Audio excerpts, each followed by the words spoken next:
સ્વાગત છે તમારું પૂનમ્સ ફ્લેવર કિચનમાં।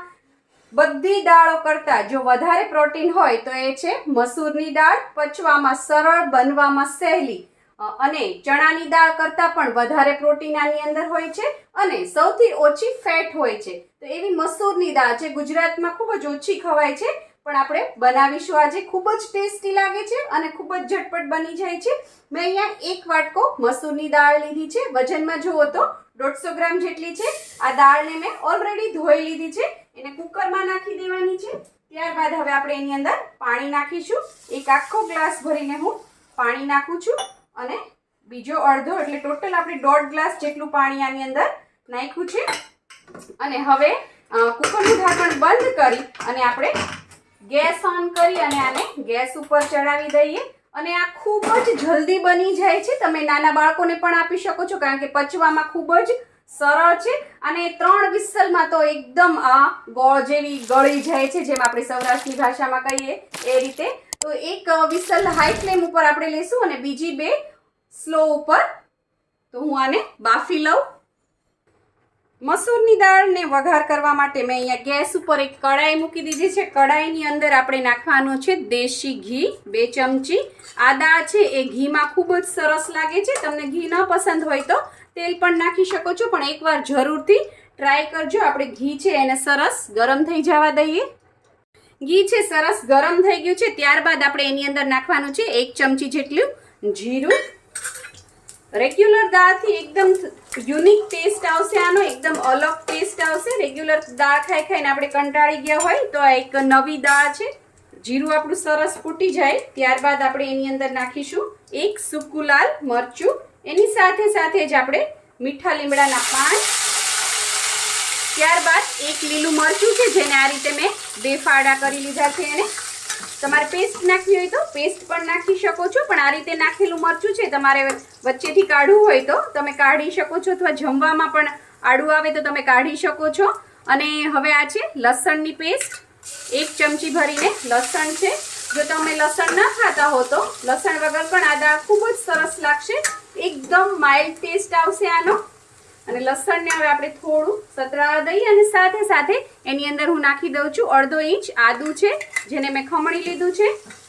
એને પણ સાથે સાથે સંતળાવા દઈએ અને એ સંતળાય છે ત્યાં આપણે એની અંદર મસાલા કરી લેશું। 2 ચપટી હિંગ નાખીશું। ત્યારબાદ આપણે એની અંદર નાખીશું હળદર, અડધી નાની ચમચી જેટલી હળદર નાખીશું અને એને પણ સરસ મિક્સ કરી દઈએ જેથી એને કલર પણ સરસ આવે અને કૂક પણ થઈ જાય। ઘી છે એ તેલ કરતાં વધારે ઝડપથી ગરમ થાય એટલે તરત જ બધું સંતળાઈ જશે। તમને ઘી ન પસંદ હોય તો તમે ઘી તેલ મિક્સ કરી શકો છો અથવા એકલા તેલમાં પણ બનાવી શકો છો અને બટરમાં પણ બનાવી શકો છો।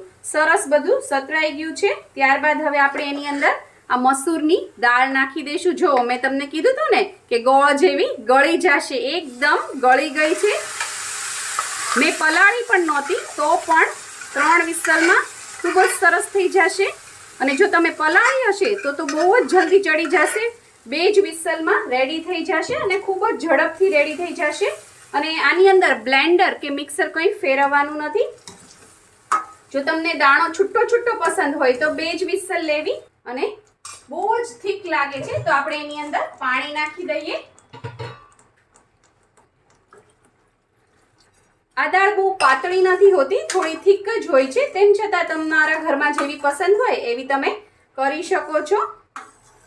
આટલી દાળ છે એ 3 જણા આરામથી ખાઈ શકશે। હવે આપણે આની અંદર મીઠું નાખી દઈએ। મેં અહીંયા 1 મોટો ગ્લાસ ભરીને પાણી નાખ્યું હતું।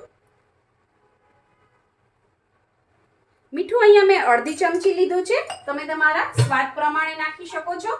હજી આપણે આને ઉકાળશું એટલે આ હજી થીક થશે તો ફરીથી એની અંદર હું અડધા ગ્લાસ જેટલું પાણી નાખું છું અને સરસ આને આ રીતે મિક્સ કરી દઈશું। આની અંદર લાલ મરચું નથી નખાતું હોતું, તમારે જેટલી પણ તીખાશ કરવી હોય તમારે એટલું લીલું મરચું નાખી દેવું। અને ત્યારબાદ આપણે એની અંદર થોડું ધાણા જીરું નાખીશું, અડધી નાની ચમચી જેટલું। અત્યારે નાખવાનું, વઘારમાં નહીં નાખવાનું, નહીં તો દાળ છે એ કાળી થઈ જશે। ને આ બધું નાખ્યા બાદ આપણે આને સરસ મિક્સ કરી દઈશું। ખૂબ જ જલ્દી બની જશે કારણ કે આની અંદર કોઈ પણ આપણે ગરમ મસાલા નથી નાખવાના. દાળ છે થોડી ઉકળવાની તૈયારી થાય ત્યારબાદ એની અંદર આપણે એક ટમેટું નાખવાનું છે. આ રીતે દાળની અંદર જ ટમેટું નાખી દેવાનું. એક નાનું ટમેટું છે. જો તમને આ રીતે પસંદ ન હોય તો આપણે જ્યારે વઘાર કર્યો ત્યારે લસણ થોડું કૂક થઈ જાય પછી તમારે ટમેટું એની અંદર નાખી દેવાનું. આમાં પણ સરસ કૂક થઈ જશે. આ રીતે નાખશો તો એનો સ્વાદ ખૂબ જ સરસ આવશે અને કલર પણ ખૂબ જ સરસ આવશે. તો હવે આને આપણે 5 મિનિટ સુધી ઉકળવા દઈશું. 5 મિનિટ થઈ ગઈ છે. આપણી દાળ છે સરસ કૂક થઈને રેડી થઈ ગઈ છે. હવે હું આની અંદર 1 ચમચી જેટલો લીંબુનો રસ નાખું છું. આપણે ટમેટું ઓલરેડી નાખેલું જ છે. જો તમને એકદમ ચટપટું ખાવાના શોખીન હો તો લીંબુનો રસ નાખવાનો. તમારે એકદમ સાદું ખાવું હોય તો આપણે ઓલરેડી ટમેટું નાખ્યું જ છે એટલે એની ખટાશ આવી જ ગઈ હશે. તો તમે કા લીંબુ કા ટમેટું બેમાંથી એક પણ નાખી શકો છો, પણ બે નાખશો તો વધારે ટેસ્ટી બનશે. લીંબુ નાખ્યા બાદ આપણે ગેસ બંધ કરી દઈશું અને હવે આપણે આનું પ્લેટિંગ કરીશું. દાળને મેં એક સર્વિંગ બોલમાં સર્વ કરી દીધી છે. ત્યારબાદ આપણે એની અંદર નાખીશું થોડી કોથમીર. હવે હું નાખું છું થોડુંક એની અંદર દેશી ઘી. આ ન નાખવું હોય તો તમે સ્કીપ કરી શકો છો, પણ આ નાખવાથી ખૂબ જ ટેસ્ટ વધી જશે આનો. હવે આ દાળને આપણે સર્વ કરીએ. બાજુમાં મારી પ્લેટ રેડી છે.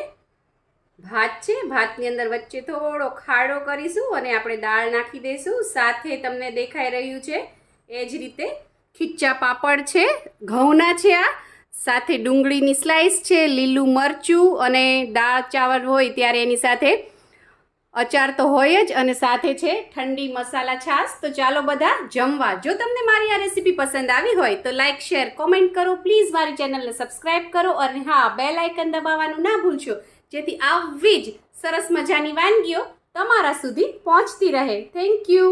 આવજો.